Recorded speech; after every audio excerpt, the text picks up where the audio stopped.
오늘 같이 보실 말씀은 베드로전서 3장 15절과 16절의 말씀입니다. 너희 마음에 그리스도를 주로 삼아 거룩하게 하고 너희 속에 있는 소망에 관한 이유를 묻는 자에게는 대답할 것을 항상 준비하되 온유와 두려움으로 하고 선한 양심을 가지라. 이는 그리스도 안에 있는 너희의 선행을 욕하는 자들로 그 비방하는 일에 부끄러움을 당하게 하려 함이라. 아멘. 우리가 사람들이 말씀에 마음먹기에 달렸다라는 말이 있습니다. 마음가짐을 어떻게 하느냐에 따라서 이 일을 어떻게 행하느냐, 그 일의 방향이 보여진다라는 것입니다. 누구나 마음에 있는 것을 행하는 것이 그것이 사람입니다. 마음에 우리가 간혹 보면은 사람에 따라서 마음과 그리고 우리 하는 일에 따라서 보면 마음에 드는 생각과 그리고 머리로 아는 지식이 서로 부딪힐 때가 있습니다. 머리로 아는 지식은 우리가 배우고 익힌 것들입니다. 근데 또 마음에 어떤 감동이 있거나 아니면 내 마음에 무엇을 해야겠다라는 감정이 그렇게 부딪힐 때가 있습니다. 근데 그럴 때 대부분의 사람들은 머리에 있는 지식을 따르기보다는 마음을 따라서 행하는 경우들이 많습니다. 마음 중심이 어디에 있는가, 그리고 마음이 누구를 모시고 살아가는 것이 중요한가 하는 것입니다. 그래서 오늘 15절에도 보면 이렇게 시작합니다. 너희 마음에 그리스도를 주로 삼아 거룩하게 하고. 너희 마음이라는 것은 베드로가 보내는 이 편지를 받는 그리스도인들입니다. 그리스도인들은 이미 예수 그리스도를 믿는 자들이요 구원을 받은 자들입니다. 그러나 구원을 받았음에도 불구하고 그 마음에 그리스도가 주로 계신 자들이 있는가 하면 자기가 여전히 주로 있는 자들이 있다라는 것입니다. 성도들이 우리가 성도라면 거룩한 무리고 또 그 이름에 맞게끔 거룩한 삶을 살아야 하지만은 그러나 실제 우리가 우리의 힘으로는 이 거룩함을 가질 수가 없는 것이 문제가 되었습니다. 우리가 아무리 힘쓰고 애써도 우리의 마음이 그리고 우리의 삶이 우리의 행실이 거룩해지지는 않습니다. 오직 한 가지 방법이 있는데 그 방법이 무엇이냐? 바로 오늘 말씀처럼 그리스도를 주로 삼는 것입니다. 우리가 우리 마음의 중심에 우리 마음 보호사에 그리스도가 앉아 계시고 그 그리스도가 우리의 마음을 주장하게끔 내어드릴 때 그때 우리의 삶이 우리의 모습이 거룩하게 바뀌어지는 것입니다. 기독교에서 이제 현대에 들어오면서 기독교 안에 중요한 학문들이 들어온 것이 있습니다. 바로 심리학과 상담학입니다. 기독 심리학이라는 이름을 붙이고요. 또 신학교에서 기독 상담학이라고 그렇게 이름을 붙여서 가르치게 합니다. 이 심리학이나 상담학이라는 것이 이 마음의 문제를 해결하기 위해서 세상에서 만들어낸 학문입니다. 그래서 많은 사람들이 이것을 가지고 교회에 들어와서 교회 안에서의 문제도 심리학이나 상담학으로 어떻게든 해보려고 하지만 그것은 일시적일 뿐이고 그러니까 한계에 부딪히게 되어집니다. 왜냐하면 심리학이나 상담학 역시 사람이 만든 것이고 사람이 만든 것은 완전한 것이 없기 때문입니다. 그리고 결국 그 근본 원인, 문제 해결책의 근본 원인을 알지 못하고 그 원인은 모르는 상태에서 그냥 현상만 드러나는 것으로만 보고 해결하려고 하기 때문에 해결이 되어지지가 않는 것이죠.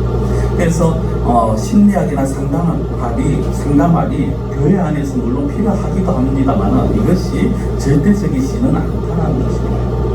우리가 정말 붙들어야 되고 우리가 알아야 될 것은 무엇이냐면 하나님께서 처음에 사람을 어떻게 만드셨고 그 사람이 어떠한 모습으로 변모가 되어 갔는가 하는 것을 아는 것 자체가 중요한 것입니다.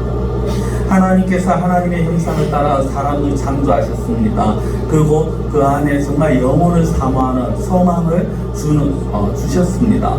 그러나 첫째 사람인 아담이 타락하고 그 마음이 부패가 되어지고 그 마음이 오염이 되어집니다. 그리고 그 마음이 당연히 그 부패되고 오염된 마음이 악을 행하게 되어지는 것이죠. 그것이 아담 후손인 모든 인류들에게 전해져 내려오는 죄의 유전이었습니다. 그래서 모든 사람들은 정말 어떻게 보면은 자기들이 도덕적으로 그리고 의롭게 살고자 하는 모습들을 보이는 것 같지만 결국에는 한계가 있는 것이고 흉내만 낼 뿐이라는 겁니다. 그래서 예수님 당시에 이런 사람들이 아주 극도로 많은 그런 일들을 했었죠. 예수님 당시에 대표적인 종교 지도자들 가운데 바리새인과 서기관들과 사두개인이 있었습니다. 예수님께서 이들을 보시면서 이들이 완전히 이중인격자 같고 이들의 잘못을 그냥 파헤치기 시작합니다. 마태복음 23장에 보면 파이스진저 외식하는 서기관들과 바리새인들이여라고 그렇게 책망을 합니다. 서기관과 바리새인들의 그 당시에 하는 일들은 율법을 가르치고 율법을대로 살도록 지도하는 일이었습니다. 사두개인들은 제사장으로서 성전에서 제사를 집례하는 그런 자들이었습니다. 근데 그런 자들에게 어떻게 말씀하십니까? 외식한다라고 말을 합니다. 그러면서 그들이 이렇게 표현을 합니다. 잔과 대접의 겉은 깨끗하게 하되 그 안에는 탐욕과 방탕으로 가득하다라고 그렇게 책망을 하시죠. 누가복음에 보면 탐욕과 방탕에 대해서 방탕 대신에 탐욕과 악독이 가득하다라고 그렇게 표현을 하기도 합니다.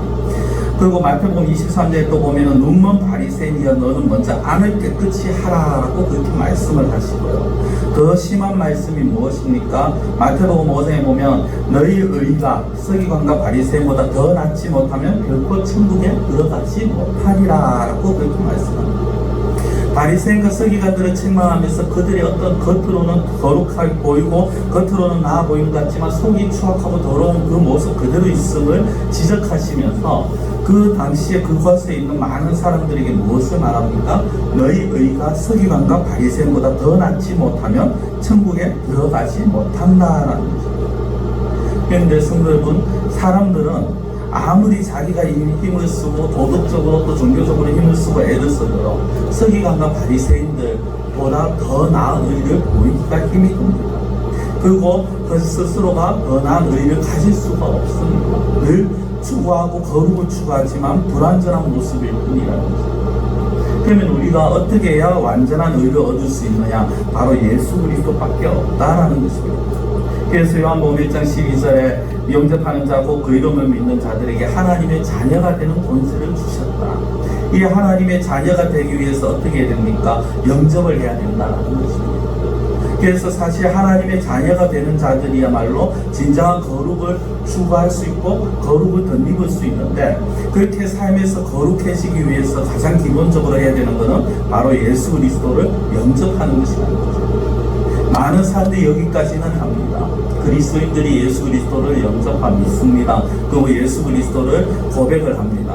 그런데 실제 삶에서는 그 고백이 입술에서만 그치고 삶에서는 예수 그리스도를 구주로 주인으로 고백하지는 않더라는 것입니다. 마음은 점점 하나님과 멀어지고 자기가 여전히 자기 마음의 주인이 되어 있는 그런 모습, 마음이 원하는 대로 살아가는 그런 모습을 보이게 되더라는 것입니다. 성도 여러분, 예수님께서 우리의 마음의 주인이 되지 못하신다면, 예수님께서 나의 왕이 되지 못하신다면 그런 사람들은 결국 어떤 삶을 살게 됩니까? 그 마음 보좌에 예수님이 아니라 자기가 그 보좌에 앉게 되었습니다. 그리고 결국 사사시대처럼 자기 소견에 오른 대로 살게 되고 자기 인생을 암흑의 길로 끌고 가면서도 그것이 당연한 것이 그렇게 생각을 합니다.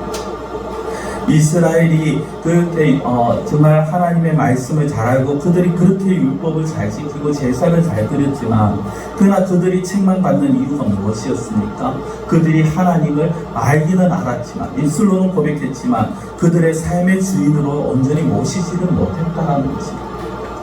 온전히 자기의 하나님에 대해서 그리고 자신에 대해서 그리고 인생에 대해서 그들이 알지를 못하고 하나님을 자기 인생의 주인으로 모시지를 못하다 보니까 결국 그들이 입술만의 그리스도, 입술만의 성도, 입술만의 이스라엘 백성이 되어지더라는 것이죠. 우리가 정말 거듭났다면 그리고 우리가 정말 예수 그리스도를 참된 주로 모시고 고백하고 모시고 살아간다면 우리는 바울과 같은 고백을 할 수 있어야 합니다. 바울이 어떤 고백을 합니까? 나에게 유익하던 모든 것을 나는 회로 여기고 배설 묻는 것입니다. 자기에게 유익하고 자기에게 익숙한 모든 것들을 다 그것들이 하나같이 배설물처럼 버릴 것처럼 그렇게 여기신다는 것입니다. 그런데 많은 사람들은 신앙생활을 하면서 자기에게 유익한 그것을 더 붙잡고 있습니다. 그 자기가 가지고 자기의 쾌락을 추구하는 그 행위를 더 붙들고 그것을 벗어버리지를 못하는 그런 모습을 가집니다. 그러면서 말로는 어떻게 합니까? 입술로는 의와 진리의 거룩함으로 지으심을 받은 새 사람을 입어야 한다라고 그렇게 말합니다. 우리가 예수 그리스도를 우리의 주인으로 모시지 않는 이상 우리는 새 사람이 될 수가 없습니다. 예수 그리스도를 우리 주인으로 모시지 않으면 우리는 바울의 고백이 그냥 한낱 헛된 위상일 뿐이고 어느 유명한 그런 어떤 신학자나 목회자의 그런 어떤 고백으로밖에 들리지 않는 것입니다. 진정한 것은 우리가 예수 그리스도를 마음의 주로 모실 때 그때 우리가 옛사람을 벗어버릴 수 있고 우리가 정말 한 부대가 아니라 새 부대가 되어서 새 포도주를 담을 수가 있고 마음에서 옛 주인이 아니라 그리스도가 주가 되셔서 그 주인의 구주의 말씀을 따라 살아가게 되더라는 것입니다. 성도 여러분, 오늘 우리가 이 말씀을 보면서 베드로가 편지를 쓰면서 무엇보다 중요한 것은 너희 마음의 그리스도를 주로 삼아가는 이 말씀. 단순하게 구세주가 아니라 구원자가 아니라 우리의 주인으로 삼으라는 이 말씀을 우리는 기억해요. 그리고 베드로는 이렇게 주로 삼아 거룩하게 하라고 하고 그 뒤에는 어떻게 말을 합니까? 주로 삼은 자들은 소망을 말을 할 수 있어야 된다라고 그렇게 표현을 합니다. 15절 중반에 보면요, 너희 속에 있는 소망에 관한 이유를 묻는 자에게는 대답할 것을 항상 준비하되 온유와 두려움으로 하고라고 합니다. 마음에 그리스도를 주로 삼아서 거룩하게 하는 사람들은 그 거룩을 추구하는 사람들은 소망을 가지고 있습니다. 이 땅의 것에 연연하는 것이 아니라 하나님께서 예비해 놓으신 그 영광의 자리, 영광의 그 곳을, 영광의 나라를 바라보면서 가게 되어 있습니다. 근데 그 영광의 나라에 가기 위해서 그 영원한 영광을 누리기 전에 하나님께서 그냥은 들어가게 하시지 않죠. 그 새롭게 이 땅에서 있는 동안 성도들을 늘 훈련을 시키고 연단을 시킵니다. 그래서 베드로전서 5장 10절에 보면은 잠깐 고난을 당한 너희를 친히 온전하게 하시며 굳건하게 하시며 강하게 하시며 털을 견고하게 하시리라 라고 하십니다. 잠깐 고난을 당한, 이 땅에 살면서 고난을 당했는 것이 그 고난이 결국은 성도들 하여금 온전하게 하고 굳건하게 하고 강하게 하고 견고하게 쓰게 만드신다라는 것입니다. 성도 여러분, 우리가 이 땅에 살면서 참 많은 문제들을 만나고 어려움을 만납니다. 근데 그것이 사람들마다 자기가 당한 어려움이, 자기가 당한 문제들이 가장 큰 거라고 그렇게 생각들을 합니다. 그러나 그것이 아무리 크다 한들 그것은 잠깐 있는 것이고 그것은 견고한 것이라고 그렇게 성경은 말씀을 하고 있습니다. 우리가 잠시 받는 고난의 그 경한 것, 가벼운 것이 지극히 크고 영원한 영광을 이루어 간다라는 것을 우리가 기억을 해야 합니다. 그러면서 우리가 또 위로를 삼을 수 있는 것이 무엇입니까? 우리가 살아가면서 만나는 그 고난, 나만 겪는 것이 아니라 예수님이 이미 고난을 겪으셨고 또 지금도 우리와 함께 그 고난의 길에서 우리를 붙들어주고 계신다라는 것입니다. 우리가 어떠한 환경에도 처할 줄 안다라는 바울의 고백을 생각을 해볼 필요가 있습니다.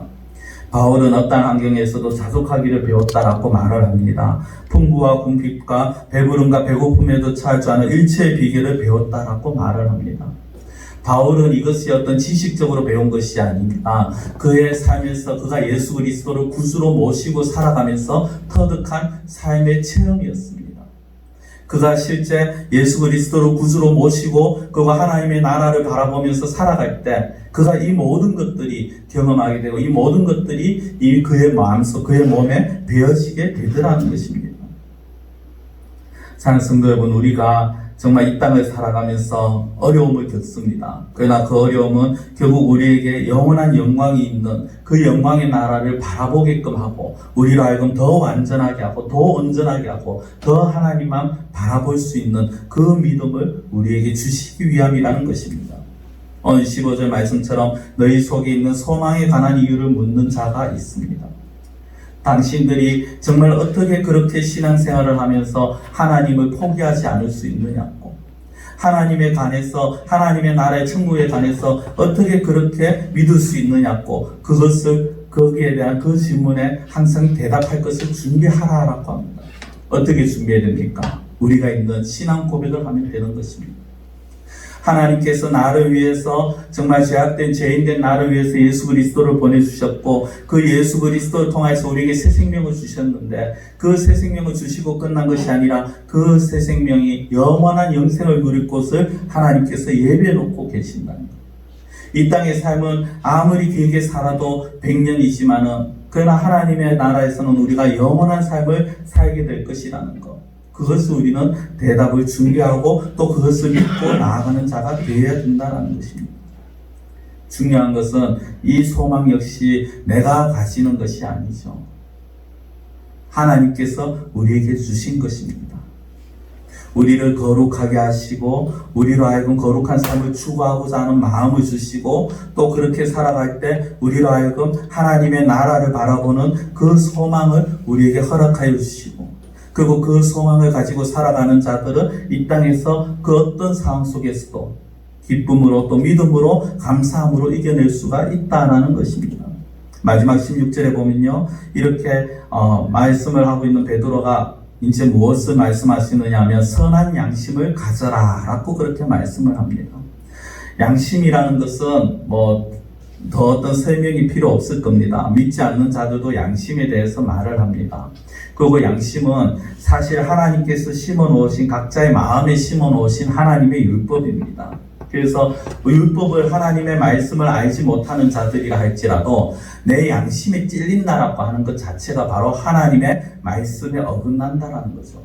물론 요즘을 보면은 양심에 찔림이 없는 자들, 아무리 악행을 저질러도 찔림 없는 자들이 많은 것 같습니다만은 그러나 오늘 베드로를 통해 하나님께서 주시는 말씀은 무엇입니까? 그리스도인들은 선한 양심을 가져야 된다라는 것입니다. 선한 양심이라는 것은 선한 일을 하게끔 만듭니다. 이 선한 양심은 하나님이 주시는 양심입니다. 왜냐하면 이 땅의 사람들이 아무리 착하게 살고 착한 마음을 품는다 해도 우리가 하나님 앞에서 선을 말할 수는 없습니다. 참된 선은 오직 하나님 한 분입니다. 그렇기 때문에 선한 양심은 하나님이 주시는 마음을 말을 하는 것입니다. 우리가 이 땅에서 살아가면서 정말 하나님이 주시는 그 일, 그 마음을 품고 그 일을 해 나가야 되는 것입니다. 이것이 결국은 하나로 이어지게 되어지는 거죠. 예수 그리스도를 구주로 섬기고 예수 그리스도가 우리의 주인이 되시면 우리가 정말 그 예수 그리스도를 바라보면서 하나님 나라의 소망을 가지고 살아가면서 그리고 그 예수 그리스도가 주인이 되시기 때문에 우리가 나의 욕심이 아니라 인간적인 어떤 선이 아니라 하나님이 원하시는 선을 행하게끔 되어간다라는 것입니다. 우리가 가장 중요한 것은 내 마음에 그리스도를 주로 모시는 것입니다. 다시 말씀드리지만 구세주가 아니라 구원자가 아니라 정말 우리 인생의 주인으로 예수 그리스도를 모시는 자가 되어야 됩니다. 그래서 우리의 마음을 거룩하게 하는 자가 되어야 됩니다. 우리의 마음에 예수 그리스도가 주인이 되셔서 거룩의 길로 우리가 나아간다면 그 다음엔 우리가 누가 시키지 아니하여도 하나님의 나라를 바라보면서 이 땅에서의 모든 환난, 어려움을 이겨나게 될 것입니다. 하나님이 주시는 그 거룩함으로 인하여서 하나님이 주시는 또한 그 선한 일들을, 선한 뜻을 우리가 행해 나가게 될 것입니다. 예수 그리스도를 구주로 모시고 정말 마음을 거룩하게 하며 힘쓰시는 그러한 우리 성도님들이 되시기를 원합니다. 기도드리겠습니다. 사랑의 하나님 아버지, 많은 사람들이 예수님을 믿는다고 하지만 그러나 실제 자기 마음의 주인은 자기가 되어서 살아가고 있는 그러한 이 세상입니다.